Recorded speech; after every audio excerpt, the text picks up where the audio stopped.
Assalamualaikum warahmatullahi wabarakatuh. Alhamdulillah kita masih bisa dipertemukan kembali. Alhamdulillah untuk hari ini kita akan belajar tentang massa jenis ya. Dimana ya ini masih tentang zat. Ya. Nah massa jenis itu akan berhubungan dengan zat. Nanti kita lihat penjelasan selanjutnya. Nah oke. Nah pernahkah kalian berpikir tentang kapal laut dan kapal selam? Nah kenapa tidak tenggelam?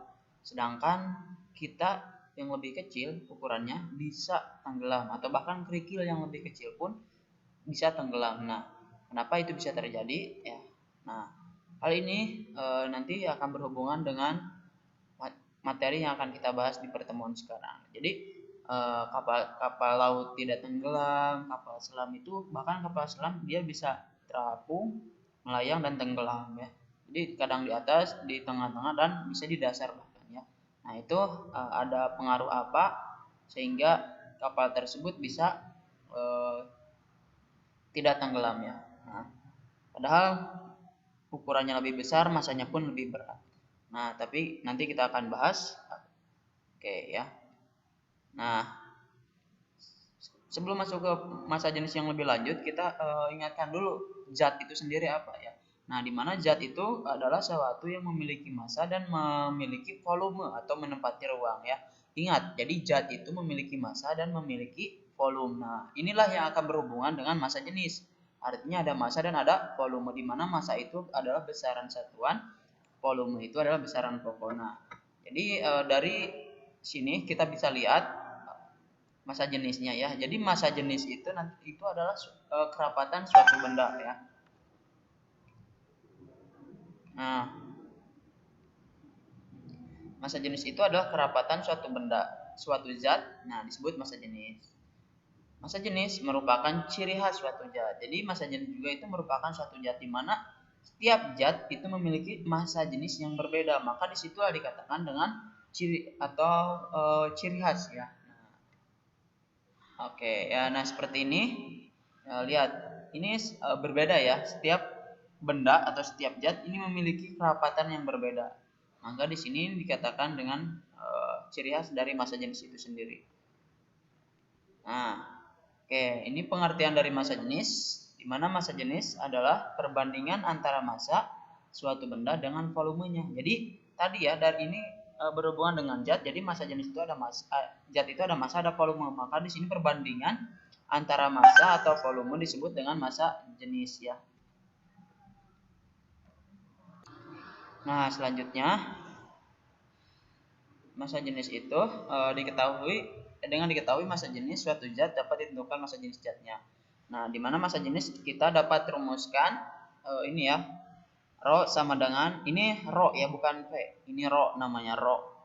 Rho sama dengan M per V, di mana untuk mempermudah kita mengingatnya disingkatlah rompi ya, rompi. Rho M per V. Jadi massa jenis itu rumusnya apa?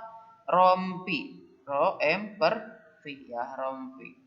Nah, di mana rho itu adalah massa jenis suatu zat, satuannya kilogram per meter kubik atau bisa gram per sentimeter kubik, di mana M itu adalah massa benda, satuannya kilogram atau gram. V itu adalah volume benda, satuannya meter kubik atau sentimeter kubik. Ingat ya, ini kembali ke besaran dan satuan. Oke. Nah,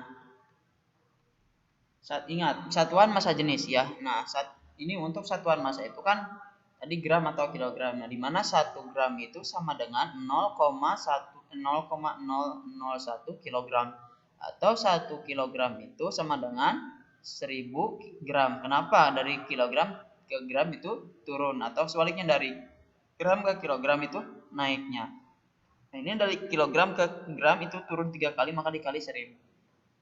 Nah, sedangkan ini untuk satuan volume itu bisa cm kubik atau liter kubik atau meter kubik. Nah, tapi untuk volume sendiri itu biasanya digabungkan dengan liter ya, dihubungkan dengan liter.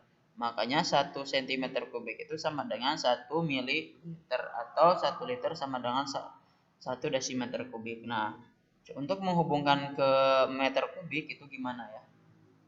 Nah, ini ya.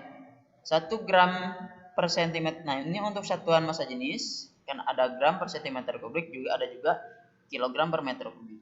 Nah, 1 gram per sentimeter kubik itu sama dengan 1000 kilogram per meter kubik ya. Ingat, 1 gram per sentimeter kubik sama dengan 1000 kilogram per meter kubik. Atau kebalikan, 1 kilogram per meter kubik sama dengan 0,001 gram per sentimeter kubik. Jadi 3 angka belakang atau 1 per 1000 sama aja ya. Bisa dipahami sampai sini? Oke, sekarang kita lanjut ke soal ya. Oh iya, ini ya untuk segitiga rumus tadi ya. Kalau ini misalnya kalau mencari rho berarti M per V, kalau mencari M berarti V kali rho, kalau mencari V berarti M per rho. Nah gitu ya, tinggal dibolak-balik aja. Oke ya, sekarang kita akan masuk ke contoh soal. Nah, sebuah batu bata memiliki ukuran panjang 24 cm, lebar 11 cm, dan tinggi 4 cm. Nah, setelah ditimbang ternyata massa batu bata itu 1584 gram. Hitunglah massa jenis batu bata tersebut ya.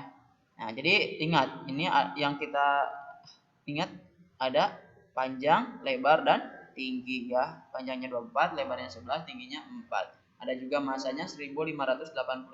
Oke. Nah, nyatakan jawabanmu dalam satuan gram per sentimeter kubik dan dalam kilogram per meter kubik. Jadi nanti kita cari dulu gram per sentimeter kubik, baru nyari kilogram per meter kubik ya. Oke, hitung. Nah, oke ya, diketahui tadi apa aja? Ada panjang, lebar, tinggi, dan massa ya. Panjangnya 24 cm, lebarnya 11 cm, T-nya tingginya 4 cm. Massanya 1584 gram. Yang ditanyakan apa? Massa jenis dalam satuan gram per sentimeter kubik dan kilogram per meter kubik. Oke, jawab. Nah, karena untuk mencari rho, ingat kita untuk mencari massa jenis, satuannya tadi apa? M. Untuk rumusnya rompi, ingat ya, rompi, rho sama dengan M per V ya. Nah, terus karena di sini rho-nya kita cari ya, berarti yang di sini yang harus kita ada apa? Ada massa, ada volume. Nah, massanya ada gak? Ada, 1584. Tapi volumenya udah ada belum? Belum ada, maka kita cari dulu volume. Masih ingat untuk mencari volume? Bisa panjang kali lebar kali tinggi. Nah, ini ya untuk kita cari dulu volumenya. Panjang kali lebar kali tinggi. Panjangnya 24 cm, lebarnya 11 cm, dan tingginya 4 cm. Nah, maka didapatlah 1056 cm kubik. Nah, sekarang sudah ada volumenya, berarti kita tinggal nyari massa jenis. Oke, kita masuk ke nyari massa jenis. Rho sama dengan M per V. Masukkan lagi rumusnya ya, M per V. Nah, di mana M-nya berapa? 1584, kita masukkan di sini. V-nya dari sini ya, 1056 ya, karena kita udah dapat tadi. Nah, maka didapatlah sama dengan rho-nya itu 1,5 gram per sentimeter kubik. Oke, 1,5 gram per sentimeter kubik. Nah, ini dalam satuan gram per sentimeter kubik. Sekarang kita cari dalam satuan kilogram per meter kubik. Oke. Nah, ingat, rho sama dengan, kita ambil dari sini aja dulu ya, 1,5 gram per sentimeter kubik. Ingat tadi untuk perubahan dari gram per sentimeter kubik ke kilogram per meter kubik itu dikali 1000 ya. Ingat ya, yang ini. Oke, yang ini ya. Nah, ini ya. Jadi 1 gram itu sama dengan 1000 kg per meter kubik. Maka untuk mencarinya, nah, maka ini 1,5 gram per sentimeter kubik kali 1000 kg per meter kubik sama dengan berapa? Nah, berarti 1500 kg per meter kubik atau sama dengan 1,5 kali 10 pangkat 3 ya. Jadi kita dibuat bilangan ini ya, bilangan asli ya. Kilogram per meter kubik. Oke, sampai sini paham? Oke, itu soal nomor 1. Kita coba lihat soal nomor 2 ya. Nah, contoh soal nomor 2. Pasir dalam sebuah ember bermassa 30 kg. apabila massa jenis pasir 1,5 kali 10 pangkat 3 kg per meter kubik, berapakah volume pasirnya? Yang di sini yang ditanyakan adalah volume, bukan massa jenis, tapi massa jenisnya sudah diketahui. Oke, kita cari dulu yang diketahuinya. Oke, yang diketahui di sini adalah massa. Massanya 30 kg. Massa jenisnya berapa? Massa jenisnya 1,5 kali 10 pangkat 3 kg per meter kubik. Nah, yang ditanyakan adalah volumenya ya. Oke. Jawab, masukkan dulu rumusnya, di mana massa jenis itu Rho sama dengan M per V. Nah, tapi yang di sini yang dicari adalah volume. Jadi tinggal dipindahkan aja ya, dipindahkan aja. Nah, jadi seperti ini, V sama dengan M per Rho ya. Oke, paham? Nah, sekarang tinggal dimasukkan yang sudah ada nilainya. Massanya berapa? 30 kg. Rho-nya berapa? 1,5 kali 10 pangkat 3 kg per meter kubik. Oke, sama dengan berapa nih? 30 per 1,5 ya. Nah, 30 dibagi 1,5. Nah, ini asalnya perkalian 10 pangkat 3. Asalnya di bawah dipindahkan ke atas. Nah, kalau dipindahkan maka ini pangkatnya jadi negatif ya. Jadi asalnya 10 pangkat 3 jadi 10 pangkat min 3 karena dipindahkan dari bawah ke atas ya. Nah, gitu. Paham ya? 30 per 1,5 kali 10 pangkat min 3. Nah, jadi hasilnya 20 kali 10 pangkat min 3 meter kubik. Atau sama dengan 2 kali 10 pangkat min 2 meter kubik. Oke ya, sampai sini paham? Silahkan dicatat dulu untuk contoh soalnya. Nah, nanti ada latihan soal 2 nomor ya. Nah, kita hubungan tadi ya, ini akan berhubungan dengan yang tadi kapal. Kenapa dia bisa tidak tenggelam gitu ya. Nah, ini berhubungan dengan massa jenis. Kedudukan benda dalam zat cair itu bisa dalam 3 kondisi yang mengapung, melayang, tenggelam. Nah, bahkan untuk kapal selam sendiri dia bisa kadang-kadang di atas permukaan air, kadang-kadang di tengah-tengah permukaan air, kadang-kadang di dasar laut ya. Nah, itu kenapa ya? Yang diubah itu apanya? Nah, ini berhubungan dengan massa jenis. Nah, di mana benda akan mengapung jika massa jenis benda itu lebih kecil daripada massa jenis air. Misalkan kapal ya. Kapal walaupun besar tapi dia ya volumenya besar, massanya pun besar. Nah, sehingga massa jenisnya dia akan kecil. Karena massa jenis itu massa dibagi volume ya, walaupun massanya sangat besar ya tidak mungkin kita bisa angkat, tapi karena volumenya besar maka massa jenisnya pun akan kecil. Nah, maka dia bisa terapung itu massa jenis kapalnya itu lebih kecil daripada massa jenis air.